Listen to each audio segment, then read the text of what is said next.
বাঁচানোর নির্বাচন, গণতন্ত্রকে বাঁচানোর নির্বাচন, দেশকে বাঁচানোর নির্বাচন এবং বাংলার গরিব মানুষকে যারা ঠকাচ্ছে, বাংলার গরিব মানুষের ওপর যারা বঞ্চনা করছে, যাদের গরিব মানুষের পেটে যারা লাথি মারছে, তাদেরকে দেশ থেকে হটানোর, কেন্দ্র থেকে হটানোর নির্বাচন। তাই এই নির্বাচনে আপনাদের নিজেদের বিবেচনা করতে হবে।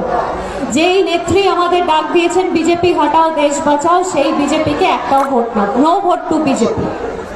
আর এই কংগ্রেস আর সিপিএম যেই জোট বেঁধেছে এবং ভোট পাকাচ্ছে, যত জোট বাঁধবে, যত ভোট পাকাবে, তৃণমূল কংগ্রেসের ভোট তত বাড়বে।